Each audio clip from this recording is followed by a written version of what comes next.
Give me a little, like a 3-second countdown or something. Oh, 3, 2, 1, go. Good afternoon, ladies and gentlemen. Welcome to another segment of Asaph Cafe. I am your host, Asaph Adonai, and on my left we have Jack Catmull, and also coming in is Mr. Austin Guse, right? Yeah. All right. We'll have you sit closer this way so you can be seen more. Hey, buddy. Hi, And we're doing a little test here with this show. We don't know how the audio is going to sound, but we'll just give it a try. It's 3:33 now, and since you're leaving at 4, right? Yeah. Then we'll just do a half-hour show here. See? Yeah, have some fun here. Yeah. Okay. Oh, I see. I had to pick that up to. You can just like press the home button. We'll take Right a here? look at it. This If button it right goes here? dark, yeah. Just press yeah. Oh, okay. That's perfect. All right. Well, gentlemen, you guys have been on. I know you've been on before. Yeah. And For a it very was short amount of fun time. having- For about 5 minutes. Yeah. Now, through the magic of green screen technology, we have put ourselves on a television show of the past called Charlie's Angels. And as I talked to you guys before we started this, you're both not familiar with this show, are you? Have you ever actually seen the original Charlie's Angels on television? I think No. I've heard of it, and through public broadcasting, I've seen possibly one episode. I Okay. think. I've Well, heard of it, let's though. go through the people on the screen. On my far left, she was not one of the original Angels, but her name was Cheryl Ladd. I don't know if you ever heard of her. She's a famous model. Kind of with Cheryl Teagues. I don't know if you would know her either. These are Yeah. models from the past. Well, Cheryl Ladd was in that time frame or category of models.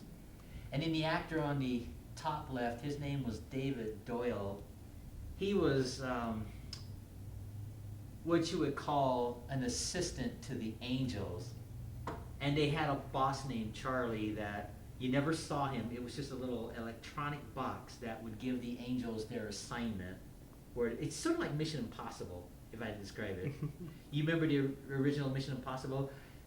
Jim Phelps would go into a private room and there'd be like this either record player or some kind of recording device that would give him his assignment. Well, Yeah. And then it would terminate. And yeah. Well, Charlie was pretty much the same thing, but it was just this little electronic box in the office there, like similar to this set here. Now, this actress here on the center of your screen, her name was Farrah Fawcett. She was one of the original Angels. And what made her internationally famous, she posed for a swimsuit that was tastefully done, because they did it tasteful back in those days. Not like today. So it catapulted her to international fame. That poster was seen all around the world, and it's to this day is still the #1 pinup poster in history, surpassing even the pinup posters that they had in the 1940s, like Marilyn Monroe and all those people. And then also the actress next to her, her name was Jacqueline Smith, and she was one of the original Angels too. And finally, I believe this actress, her name was Tanya Tucker. She was not the original Angel. It was Kate Jackson. She's not in this picture.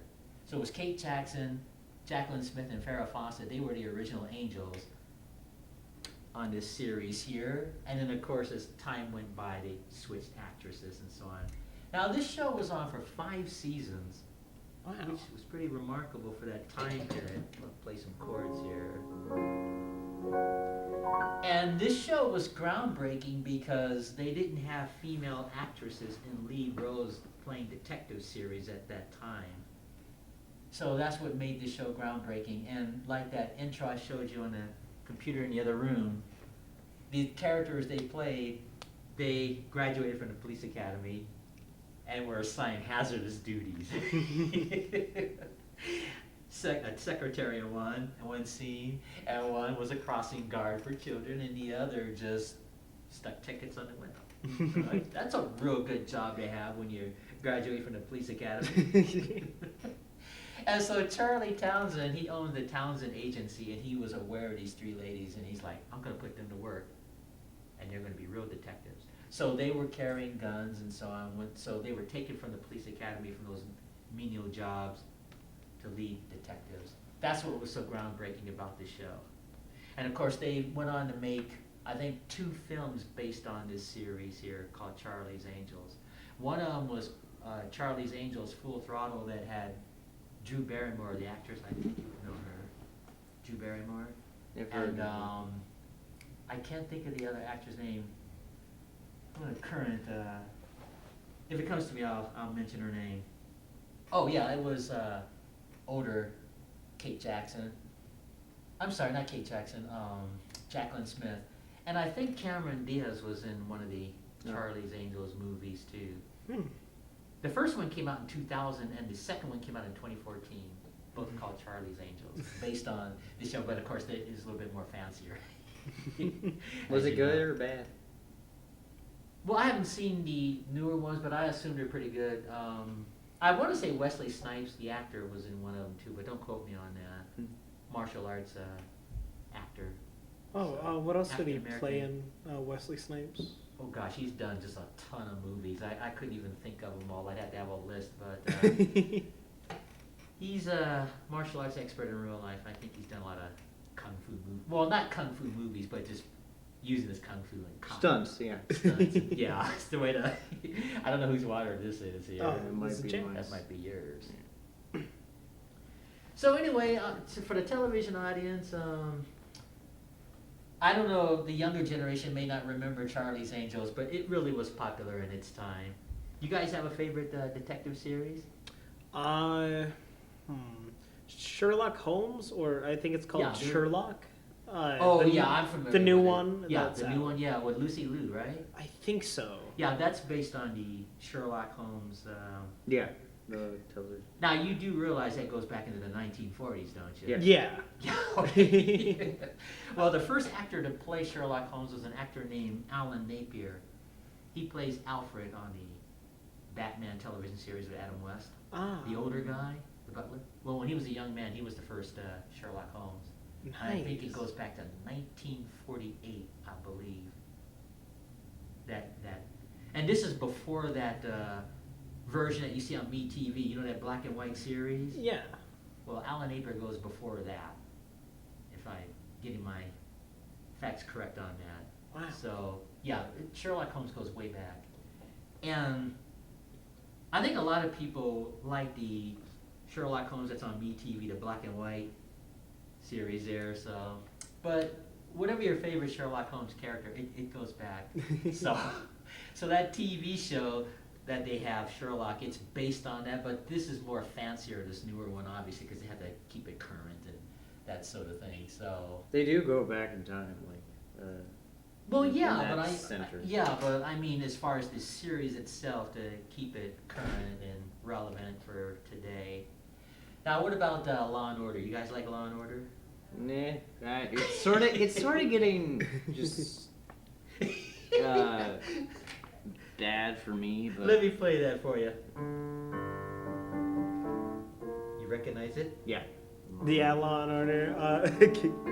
like the recent ones, I'm not a fan of because they're sort of like. Oh, another detective show that I've been really getting into is Blue Bloods. Oh, yeah. Blue Bloods is really nice. I think I watched an episode where there were 3 stories and they all kind of connected somehow. It's really nice. Yeah. I really liked how they've done that. Really good acting. Breaking Bad, and I don't know if that's considered a detective movie, but they're always trying to Which find one? Heisenberg. Hi. I think that fits in. You can come on in if you want to. If you need help with anything, I could try. Yeah. We're doing a test and we don't even know if the sound's coming out, but it's fun. Anyway, trivia for you. Do you know Tom Selleck is the actor on Blue Bloods. So my trivia question, do you know what his first detective series was? Do you have any idea? I don't think so. It was No. called Magnum P.I. Nice.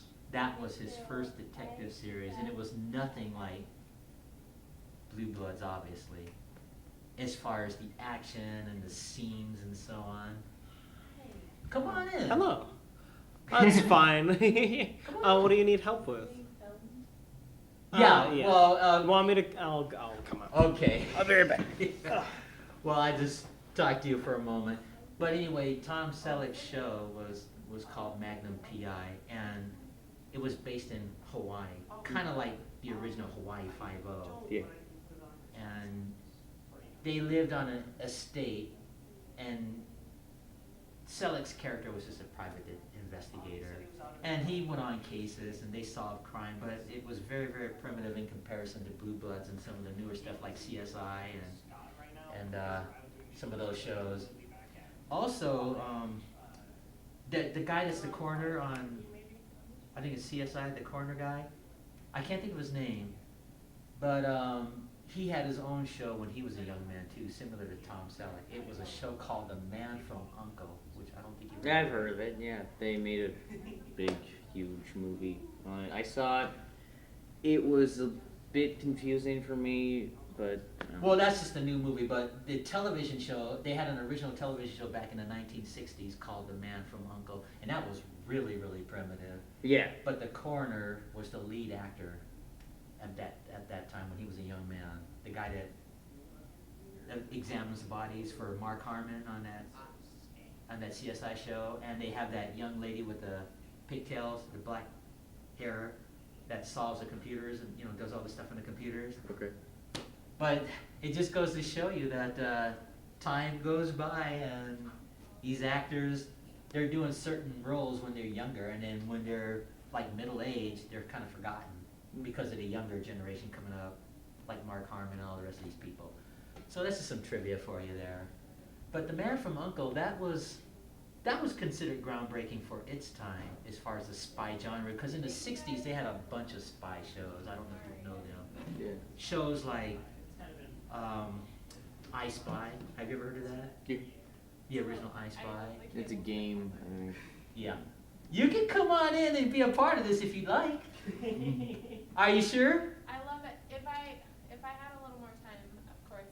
Well, we do this show every week, so if you ever like to be on, all you do is just talk to me as I play the piano about whatever you want to talk about. Okay. And it's called Asaph Cafe. Okay. I'm gonna take you up on that. Yeah, we do this every Thursday, starting around 11 o'clock usually. Okay. Sounds All good. right.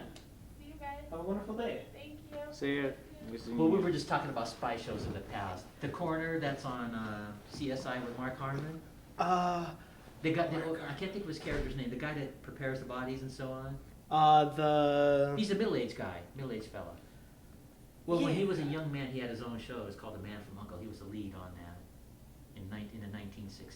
Nice. So I was just telling Austin here that Jack, that when these actors are younger, they have lead roles, and then as they get older, they're forgotten because of the younger generation coming up. Same with Tom Selleck and Magnum P.I. That sounds like something. Have you seen Doctor Who? Yeah, I'm familiar with it. Yeah, it's kind of like that, where like the person who plays the doctor usually goes out or something like that. When they're like, yeah, we're gonna switch doctors now. Yeah. But There's that's been quite a TV lot of for them. you. So it's the same with Charlie's Angels. As that show ended, more cop shows came around. They had some other groundbreaking cop shows too. They had a show called Policewoman. Have you ever heard of that? No, I have not. It had a theme that went something like this.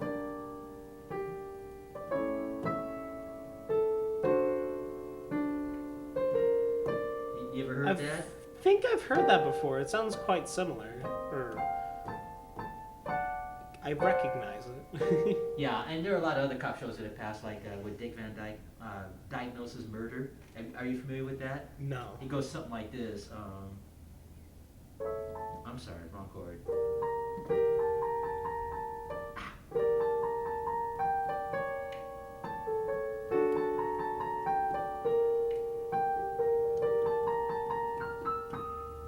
You never heard that? Never mind. I don't think so. Okay. Well, that was the theme song of Diagnosis Murder. That was with Dick Van Dyke, the comedy actor. This was more serious, but this is Van Dyke when he was older. So the point I'm making is they had a bunch of these kind of detective shows like around the 80s, 70s, 80s, and so on. There was Hill Street Blues. I don't know if you would know that one. I don't. I've heard of it, but I don't think I've seen it. Here's the... I've heard that. Yeah. That was Hill Street Blues. But my point is, they had a bunch of in the 70s and 80s. There were more detective shows. I think there were shows like Mannix. I don't know if you would know that show. I don't think so. Well, it just starred Mike Connors, and he was like this private eye that did judo and stuff instead of kung fu. He's flipping guys around and investigating cases. And oh gosh, there's just so many other detective shows of the past. Of course, the ones that they have today are more high tech, you know, because of the computer age and everything. Yeah. Oh, they didn't have all that back in those early shows. Would you consider Inspector Gadget as a type of investigator, or like Well, the TV sort show? of. Okay, I don't know about the cartoon, but the movie wasn't too bad. No, I liked the movie quite a lot. I think I've seen some episodes of Inspector Gadget, like the cartoon version. Well, it's based on the cartoon. It's just that since it's a movie, they have to make it a little bit more high tech, and they have to add things. But I thought it was pretty good. Yeah, I thought it was in keeping with the cartoon character. They did a wonderful job, like having his hand as a cell phone and stuff like that. Hat as a propeller that helped him fly. Yeah, that's right. So I do have that in my collection, Inspector Gadget, the movie. Ooh, Well, I have 300. I have over 300 movies at home. nice. Most of them are in VHS, but see, they're put in drawers. So when you come to my home, you don't know that I have them until you start opening the drawers that I have strategically set around the house. But well, I collect all that. I have Inspector Gadget. I have everything from the Three Stooges. Which I know you guys have to know them. I've heard of them. I don't Yeah. think I've seen Childhood. Three Stooges. Well, the original Three Stooges was, well, they were brothers in real life. Mo Howard, Shemp Howard, and Curly. They were all brothers in real life, which made that interesting to me. And of course, they had their type humor was, I think it was called slapstick humor. Yeah. There was a lot of slapping and hitting and eye poking, and, you know, on the Three Stooges. And Curly, the actor with no hair, actually had a full head of hair in real life. So when they were not shooting the Three Stooges, he'd grow his hair back. So he just looked so strange with hair because you're so used to seeing it without it. But their type humor was just different at that time. I mean, you can't go around slapping people on TV these days. Now you might get sued. It might not be politically correct these days. But at that time, boy, they did everything. They were taking hammers and hitting them upside the head and that sort of thing. No, you can't do that today. Well, you can. Well, I suppose you could, but... Well, not in real life. No. You hit someone for real, you're going to be in a court of law. Well, I'm just talking about, like, violence these Yes. days. You can... Well, There's quite a lot of violence. Yeah, I think... well, yeah, the Three Stooges, yeah, in particular. I mean, they were getting hit with poles and getting their nose twisted with wrenches and all kinds of crazy things back then. But that was the way humor was then. There was no such thing as political correctness back then in the 1930s and 40s. Just anything went. But like anything else, time changed. So you have any other interests as far as television shows? Any movies, favorite movies and things like that? Movies. Keeping track of time there. Breaking Bad, the TV show, was an amazing experience for me. Really? Yeah. We got about a few minutes here for you to leave, and then I'll just finish talking to you, and we'll wind this down, and then just see if it worked. And if not, we can always do this in the future. At least you got an idea. Yeah, kind of a practice run. if it Yeah, a doesn't little work. practice run there, and that young lady, maybe we can get her on, and Yeah, that'd be quite interesting. yeah, you have a way to contact her, though. She usually comes in and I think Joel might have a way to contact her. Okay, so we can just do that. Oh, so you were saying about movies and things. Breaking Bad. That's your favorite? I thought it was great. It was it's a drama about a chemistry teacher who That's one of the. just changes. Like he finds out he has cancer, and then he starts Making drugs to help for his treatments, right? it's a payoff for his. He sort of gets addicted to it and starts just. Oh, I see. Not to the drug, but just to making it and making all this money, and he becomes really famous because of his specifically the color of the meth he Oh, I see. Selling. It's like blue. Now, and is this it's a crystal. movie, or is it a television show? Or Television show. It's a television show. Is that on the CW channel or something like that? No, it's What was it on? it's on Netflix. Oh, Netflix. Okay. Yeah, you can watch it there. But Well, a lot of it's shows are going super- on Netflix, like the new Star Trek. Did you any of you guys see that latest Star Trek? television What show? was it called? Like Ovan or Discovery, something? I believe, was the name of it. Oh, New Star Trek Discovery. yeah. It's the latest in the Star Trek. Wasn't there like kind of a joke Star Trek that featured Dan Harmon or something? That I'm not certain because I don't know these characters very well. This is the latest, and I think it's on Netflix, the latest Star Trek. And I think it's called Star Trek Discovery. So Nice. I don't know if you saw that or not. Oh, I haven't. I don't think I've watched Star Trek. Now you're familiar with the original Star Trek, aren't you? With William Shatner. Kind of. I understand a lot of how Star Trek is and all Well, that. okay, what was groundbreaking about the original Star Trek, it dealt with issues like racism even back in 1965. Yeah. They had an episode called Let That Be Your Last Battlefield. I don't know if you know that. It was these aliens that were black on one side and white on the other, like the same face. So the aliens that were black on the left side and white on the right side did not like the aliens that were white on the left side and black on the right side. That can definitely be confusing. Yeah, but Same. that was a message about prejudice and racism back then, and that's how they tackled it. They didn't just have it, you couldn't say like the N-word and all that back even television then. So that's how they dealt with it. And what was interesting about that episode is they wiped out their whole planet. There were only 2 of them left on the whole planet of Charon because they hated each other so much they just killed up each other. So the message of that original Star Trek was not to be racist, prejudiced, But think about it. All the people that are black on the left side and white on the right side hated the ones that were white on the left side and black on the right side. I guess the message for that would just be racism doesn't really get society anywhere. That's correct. And that was the message they were portraying back then. And that's why I think Star Trek is so enduring over the years. Because now they've had, the original Star Trek was on for 3 years, William Shatner, and then they had Star Trek The Next Generation. Then they had Star Trek Enterprise with Scott Bakula, who does the NCIS. Yeah. When he was younger. And then they had Star Trek Deep Space Nine, and of course Star Trek Voyager, which had the first female captain. So, and then of course they had something like 10 Star Trek movies, starting with Star Trek: The Motion Picture, with Stephen Collins and what's her name, Persis Kambata, the actress that shaved her head for that part. I don't think I remember that. We're talking about the first movie. Yeah. Star Trek: The Motion Picture. It came out in '79, and then of course the second one was The Wrath of Khan.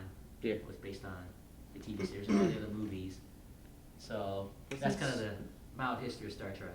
Wasn't Scott Bakula on Quantum Leap? Yes, Yeah. Okay. when he was younger. Yeah. But he was also the captain of the Enterprise before Captain Kirk, according to the series. Oh. I spotted him in Star Wars actually. Well, he's probably done that too, but he was the lead character, Scott Bakula, in this. It was called Star Trek Enterprise. It's supposed to depict the Enterprise something like so many years before William Shatner's character. So the top speed of the Enterprise is only warp 4 in that series. So, but that's the, How many warps are there? Like the speeds? well, now it can go up to like warp 9. But with the Scott Bakula version, it only went to number 4. So, well, I should let you go. I think it's 4 o'clock already. Okay. See you. Farewell, Well, thank Jack. you. Who? Well, anyway, talk a few more moments and we'll just shut down. Ooh. Yeah. Make yourself at home. Yeah. So that was Austin, right? Oh, that was Jack. I mean, Jack. I'm getting used to your names. So that was Jack Catmull, who sat in with us. He's gone, and now I have Austin sitting in for the rest of this year. And you can see yourself on TV. Are you a fan of Star Trek? I haven't watched it much personally, but I might do so in the future. Well, gosh, there's so many to choose from. I would say just start with the original Star Trek with William Shatner just to get an idea. And you have to remember that their special effects are not as good as like the newer Star Trek. Oh, I really like cheesy special effects. You'll get a lot out of the original. But Gene Roddenberry was the creator of Star Trek. I don't know if you knew that or not. And he lived long enough to see the remake that they did. Well, no, that's not the right word. They added, they increased the special effects on the original Star Trek. And he lived long enough to see that. And he said that's what he had in mind, but they just didn't have the technology then in 1965. That's when Star Trek first came out. Nice. 1965, so. It's pretty old. Well, yeah. And I don't know if you know this for trivia.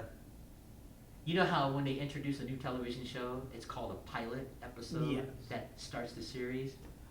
Well, Gene Roddenberry came up with the original pilot of Star Trek. NBC liked the show but rejected the pilot, so they had to make a second pilot. So the first pilot did not have William Shatner. It didn't have Dr. McCoy. It didn't have Scotty or any of those characters. Didn't even have Uhura. Oh. It had an actor named Jeffrey. I can't think of his last name, but he played the captain. And see, what the reason I think it flopped the first time was because it was up against westerns. They had a bunch of westerns in the mid '60s. The Rifleman, the Virginian. I don't know if you would even know these shows. I think so. The guy, the lightning fast guy with the rifle, Chuck Connors. I think so, yeah. Yeah. So they had a bunch of westerns. So when Gene Roddenberry came up with Star Trek, he didn't want it to be a western in space. John Wayne shoot him up in space. That would have been very corny. I would have loved it. Maybe, but that was his thinking. So he just did serious drama, like the half black, half white episode, and they had the first interracial kiss on Star Trek, but it wasn't a romantic kiss, and things like that. But he had a good idea. They just didn't like the pilot because they went to this planet called Talos 4, and they had these egghead creatures that steal and kidnap people from different planets and make specimens out of them. And so that idea didn't quite work. So when they did the second pilot, they had Spock, and they had McCoy and Scotty, and it worked. So then NBC picked up the second pilot, and it worked. I kind of like that they made 2 pilots for a series. Yeah, that doesn't happen very often. Usually you get one shot at it, and you're like, get out of here, so. But in the case of Gene Roddenberry and Star Trek, they gave it a second chance, and they picked it up. So anyway, that's Star Trek history. I didn't do much playing here today, so I guess you got any final words? We can just sign out of here and see how this works. I had quite a lot of fun here today. Thank you for having me. Well, next time I'll have this more planned, and if that lady friend wants to get in there, I'll have a more planned thing to talk about. And Yeah. but it's just fun talking about trivia, though, because TV was so different. It's advanced different. quite a lot recently. Well, yeah. Well, television only came out around the 50s. I don't know if you knew that or not. I think The medium of television came out around the 50s. Because prior to that, they had what was called regular movies. That's why they call movie stars. But the problem is people had to pay even then to see your favorite movie star, like say John Wayne or whoever. And so when the medium of television came out, it was able to reach more people because they could watch in their homes. So they had a bunch of comedy shows, like Milton Berle, you won't know him, was a famous comic, or I Love Lucy or something like that, or the Liberace show, the famous pianist. They had all those kind of shows, and so it reached more people. So people are like, hey, if I go watch my favorite star at home, why do I have to shell out money to go to movie theaters? And that didn't sit well with the movie folks at that time when television first came out. In fact, the studios were not allowing their stars to go on television. And a few of the stars said, hey, I'm going on TV, forget this. So that's how they got more famous, because more people would watch them. Just trivia stuff, And now, it's getting to the point where TV is becoming obsolete, and Yeah. it's more online and internet. Yeah, and YouTube. But see, back then, it made the movies seem obsolete. That's just sign of the time. And I like YouTube, I'm not gonna lie. Why should I shell out a bunch of money or wait for once a week to watch my favorite show on television when I can just go home and just watch CSI or whatever? For $2.99. It's really nice. Yeah, and some of it is free depending on the show. So, but that's our progress. And of course, even now what is it? The DVDs are getting outdated compared to Blu-ray. Yeah, laser discs are just getting out of there. So 20 years from now, if I'm still alive, they're telling what they'll probably have like 3D, like right in your living room, just 3D, where you just sit there and watch. Yeah, VR is becoming pretty popular, and you can also watch videos and stuff in that. Yeah, that's it. So It's super cool. It is. But when I was a kid, it was done the old-fashioned way. In fact, even not music, shows, they had what was called quarter-inch tapes, and the tapes, they looked like old tape recorders that spun around, and they were literally this thick, that they had their masters on, and they would transfer from that to records or television. Very primitive. It was like really old-fashioned. You see those spinning, Oh yeah. those little spinning like tape Films. recorder film. Yeah, it was really, really, really primitive. And it only lasted about 100 years, supposedly, the masters. Like you see those 60-minute news shows, and you see all these vaults, and they're all like kind of faded. Oh, that's pretty cool though. That's I like what it old. was. I really like old technology. It interests me. Yeah, but at least they can preserve things better with the new technology. And they can squeeze folks in like you and I are on Charlie's Angels, but they can do that with moving images now and stuff. It's just really amazing. So Yeah. anyway, let's just wind this down. So this is Asaph Cafe. I'm your host, Asaph Adonai, and of course, Austin is sitting in with me, and Jack was here. He had to leave, so I guess until our next show, Maranatha. I'm gonna stop on that chorus. So just make yourself at home. I'll shut it down and see if it works. Okay. I think you have to hit the record button. Yeah. All right.